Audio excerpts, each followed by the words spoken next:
arahava tompoko ary manasanao anaraka ny fandarana meteo hatramin'ny farany. Vokatry ny alin-drano avy any atsimo avy any dia ho avo hatrany ny imonjy amin'ny morontsiraka rehetra eto Madagasikara fa tsy ny any amin'iny faritra avaratra andrefan'iny any.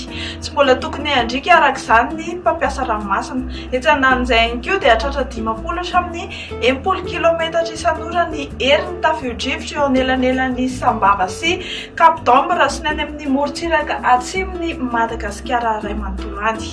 Dia izay no mikasika an'iny fa ny mandrafitra ny toetry ny androntsika dia mbola ny alina izay malefaka ary somary toerana trany. Vokatr'izay rehetra izay dia indro ny toetry ny andro mifandraika amin'izany. Hilatsaka ny orana ao amin'ny rapitso maraina aty amin'ny faritra Antalama azo ny faritra Analanjorofo sy Atsinanana ary aloatra Mangoro eny. Aka endrika tandrifin-drahona kosa izany any atsimo Atsinanana any sy ny morontsiraka amin'ny faritra atsimo andrefan'ny Madagasikara eny. Andrahoana ny andro aty avadivavy fitovinany fa ibalika be ny masoandro na ifandimby amin'ny rahona eo izany indraindray any amin'ny faritra sisy mafimafy kosa ny fitsokan'ny rivotra any amin'ny ray apahatelo avaratry Madagasikara.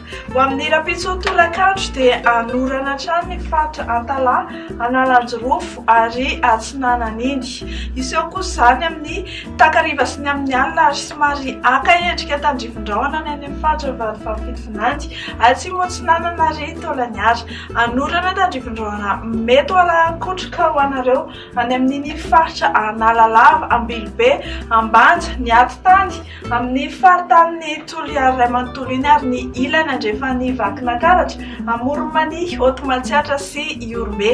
Andrahoana na andrahoana vitsy ny andro ny any amin'ny faritra sisa izay tsy notononona teo. Mahakasika ny maripana no vinavinaina ho amin'ny rapitso tontolo andro iray ho amin'ny maraina zao ny taremarika ambany indrindra dia 14 degré Celsius ho anareo ny Vakinakaratra any. Ny taremarika ambony indrindra kosa izay nomeny ny maripana dia 5 degré Celsius any Antsohihy.